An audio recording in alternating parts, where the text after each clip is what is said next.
Hello, നമസ്കാരം. 5 വർഷം വരെ കേടുകൂടാതെ ഇരിക്കുന്ന നല്ലൊരു ആന്ധ്ര സ്റ്റൈലിലുള്ള മാങ്ങാച്ചാറിൻ്റെ റെസിപ്പിയാണ് ഞാൻ ഇന്നിവിടെ കാണിക്കാൻ പോകുന്നത്. നല്ല ദശ കട്ടിയുള്ള മാങ്ങ കിട്ടുകയാണെങ്കിൽ നമുക്കിത് ആന്ധ്രയിൽ കിട്ടുന്ന മാങ്ങയുടെ അതേ ടേസ്റ്റിൽ തന്നെ വീട്ടിലുണ്ടാക്കിയെടുക്കാൻ പറ്റും. അപ്പോൾ ഞാനിവിടെ കണ്ണിമാങ്ങ വലുതായതാണ് എടുത്തിരിക്കുന്നത്. അപ്പോൾ ഇതിലധികം അത്യാവശ്യം നല്ല ദശ കട്ടിയുള്ള മാങ്ങ തന്നെയാണിത്. 4 കിലോ മാങ്ങ കിട്ടിയിട്ടുണ്ട്. അപ്പോൾ നമ്മുടെ അടുത്തുള്ള മരങ്ങളിൽ നിന്ന് തന്നെ കിട്ടിയതാണിത്. അപ്പോൾ മാങ്ങ ആദ്യം നല്ലപോലെ ഒന്ന് കഴുകി വൃത്തിയാക്കി എടുക്കണം. കഴുകിയതിന് ശേഷം ഇതിലൊരു തുള്ളി പോലും വെള്ളം ഇല്ലാത്ത രീതിയിൽ തുടച്ചെടുക്കണം. വെള്ളം തട്ടി കഴിഞ്ഞാൽ മാങ്ങ ചീത്തയായി പോകും. അപ്പോൾ അത്രയും നല്ലപോലെ വെള്ളം കളഞ്ഞെടുക്കണം. അതിനുശേഷം നമുക്ക് വലിയ വലിയ പീസസ് ആക്കിയിട്ട് ഇത് ചെത്തിയെടുക്കാം. ഇതുപോലെ കട്ട് ചെയ്തെടുത്താൽ മതിയാവും. അപ്പോൾ മാങ്ങ ഉണങ്ങി കഴിയുമ്പോൾ ഇതൊന്ന് ചെറുതാവും. അപ്പോൾ ആദ്യം തന്നെ നമുക്ക് വലിയ വലിയ പീസസ് ആക്കി എടുക്കാം. ഇതിലേക്കൊരു 3 പിടി ഉപ്പ് ചേർത്ത് കൊടുക്കാം. കല്ലുപ്പാണ് ചേർക്കുന്നത്. ഉപ്പ് ചേർത്തതിന് ശേഷം നല്ലപോലെ ഇളക്കി കൊടുക്കാം. ഉപ്പ് എല്ലാവിടെയും പിടിക്കുന്നതിന് വേണ്ടിയിട്ടാണ്.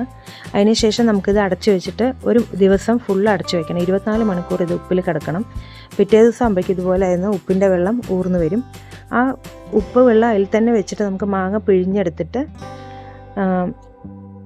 പിഴിഞ്ഞെടുത്ത് നമുക്കിതൊരു പേപ്പറിലോ അല്ലെങ്കിൽ ഒരു തുണിയിലോ ആക്കിയിട്ട് 2 മണിക്കൂർ വെയിലത്ത് വെക്കണം. അപ്പോൾ ഒരുപാട് വെയിൽ കൊണ്ട് ചുങ്ങേണ്ട ആവശ്യമൊന്നുമില്ല. 2 മണിക്കൂർ വെയിൽ തട്ടിയാൽ മതി. ചെറുതായിട്ടൊന്ന് വാടി കിട്ടാൻ വേണ്ടിയിട്ടാണ്. ഇതുപോലെ പരത്തിയിടാം. അത്യാവശ്യം നല്ല വെയിലുള്ളത് കൊണ്ട് 2 മണിക്കൂറാകുമ്പോഴേക്കും മാങ്ങ ഇതുപോലെ ഒന്ന് വാടിക്കിട്ടി. ഇനി നമുക്കിതിലേക്ക് വേണ്ട എണ്ണ ഒന്ന് ചൂടാക്കിയെടുക്കാം. അപ്പോൾ കടുകെണ്ണ ഉണ്ടെങ്കിൽ അത് ചേർക്കാം. അപ്പോൾ നമുക്കിവിടെ കടുകെണ്ണ അത്ര കിട്ടാത്തതുകൊണ്ട് നല്ലെണ്ണയാണ് ഞാൻ ഉപയോഗിച്ചിരിക്കുന്നത്. 1.5 ലിറ്റർ നല്ലെണ്ണ ഞാനിവിടെ ചൂടാക്കി എടുക്കുന്നുണ്ട്. ഏകദേശം 2 ലിറ്ററോളം ആവശ്യമായിട്ട് വരും. അപ്പോൾ പാകം നോക്കിയിട്ട് പിന്നെ ചേർക്കാമെന്ന് വിചാരിച്ചിട്ടാണ്. അപ്പോൾ 1.5 ലിറ്ററോളം നന്നായിട്ട് തിളപ്പിച്ചെടുക്കണം എണ്ണ. ആറിയതിന് ശേഷം നമ്മൾ അച്ചാറിലേക്ക് ഇത് ഒഴിക്കുകയുള്ളൂ. അതിന് ശേഷം ഒരു പാൻ ചൂടായി കഴിയുമ്പോൾ അതിലേക്ക് 150 ഗ്രാം ഉലുവ, 150 ഗ്രാം കടുക് എന്നിവ നമുക്കിതൊന്ന് ചൂടാക്കിയെടുക്കാം. അപ്പോൾ ആദ്യം ഞാൻ കടുക് കൊട്ടിക്കൊടുക്കുകയാണ്. കടുക് ലോ ഫ്ലെയിമിലിട്ട് ചെറുതായിട്ടൊന്ന് ചൂടാക്കി എടുത്താൽ മതിയാവും. അപ്പോൾ കടുക് ഒരുപാട് കരിഞ്ഞു പോകരുത്, ഒരുപാട് വറക്കാനും പാടില്ല. ചെറുതായിട്ടൊന്ന് ചൂടായാൽ മതിയാവും.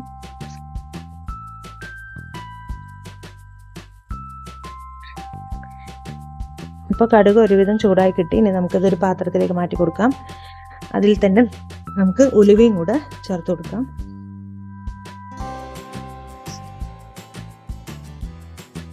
ഉലുവ അത്യാവശ്യം നല്ലപോലെ ചൂടാക്കിയെടുക്കണം.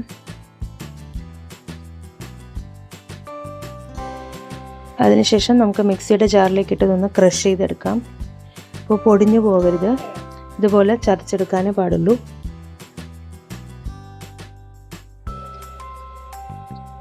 ഉലുവയും അതുപോലെ തന്നെ നമുക്കൊന്ന് തരിതരിപ്പായിട്ട് പൊടിച്ചെടുക്കാം. ഇനി നമുക്ക് മാങ്ങയിലേക്ക് ആദ്യം കാശ്മീരി മുളക് പൊടി ചേർത്ത് കൊടുക്കാം. 100 ഗ്രാം കാശ്മീരി മുളക് പൊടി ഇട്ട് കൊടുക്കാം. മാങ്ങയ്ക്ക് നല്ല കളറ് കിട്ടാൻ വേണ്ടിയിട്ടാണ്.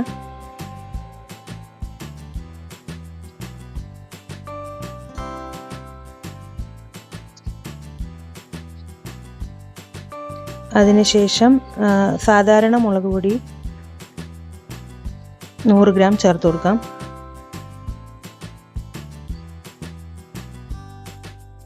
നന്നായിട്ട് ഇളക്കി കൊടുക്കാം. ഇനി ഇതിലേക്ക് കടുകും ഉലുവയും പൊടിച്ചത് നമുക്ക് ചേർത്ത് കൊടുക്കാം. ആദ്യം കടുക് ചേർത്ത് കൊടുക്കാം. അപ്പോൾ ആദ്യം തന്നെ മുഴുവൻ ചേർക്കുന്നില്ല, ഒരു പകുതിയോളം ചേർത്ത് കൊടുക്കാം. നന്നായി ഇളക്കി കൊടുക്കാം.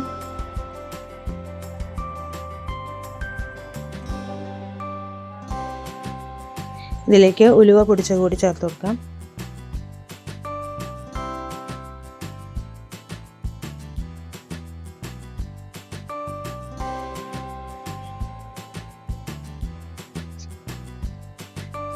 കുറച്ചുകൂടി കടുക് ചേർത്ത് കൊടുക്കുന്നുണ്ട്. ഇനി ഇതിലേക്കൊരു 100 ഗ്രാം വെളുത്തുള്ളി തൊലി കളഞ്ഞത് കൂടി ചേർത്ത് കൊടുക്കാം. വെളുത്തുള്ളി എത്ര കൂടുതലിടുന്നോ അത്രയും നന്നായിരിക്കും. പിന്നെ പാകത്തിന് ഉപ്പ് ചേർത്ത് കൊടുക്കാം. കല്ലുപ്പ് തന്നെയാണ് ചേർക്കുന്നത്. മാങ്ങയിൽ ഉപ്പുള്ളത് കൊണ്ട് ഒരുപാട് ഉപ്പ് ചേർക്കേണ്ട ആവശ്യമില്ല. നല്ലപോലെ ഇളക്കി കൊടുക്കാം.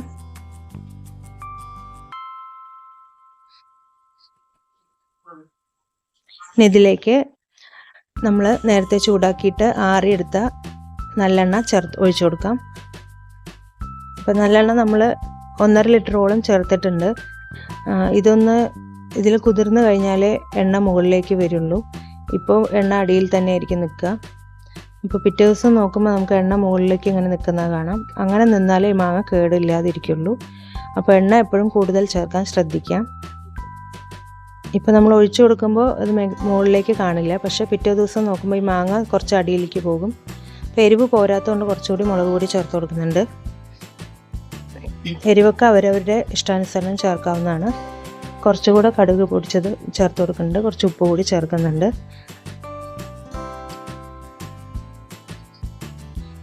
അപ്പോൾ മാങ്ങ അടിയിലും എണ്ണ മുകളിലേക്കായിട്ട് വേണം നമുക്കിത് ഡപ്പയിലോ കുപ്പിയിലൊക്കെ സൂക്ഷിച്ച് വെക്കാൻ. എണ്ണ മുകളിൽ നിന്നാൽ മാത്രമേ മാങ്ങ കേടുകൂടാതെ ഇരിക്കുള്ളൂ. എത്ര വേണമെങ്കിലും ഇരിക്കും. അടിപൊളി ടേസ്റ്റാണ്. ഒരു കഷ്ണം മാങ്ങ ഉണ്ടെങ്കിൽ നമുക്ക് 2 പ്ലേറ്റ് ചോറുണ്ണാൻ പറ്റും. അപ്പോൾ മാങ്ങ കിട്ടുന്നവർക്ക് ഇതൊന്ന് ട്രൈ ചെയ്ത് നോക്കണം. തീർച്ചയായിട്ടും എല്ലാവർക്കും ഇഷ്ടപ്പെടും.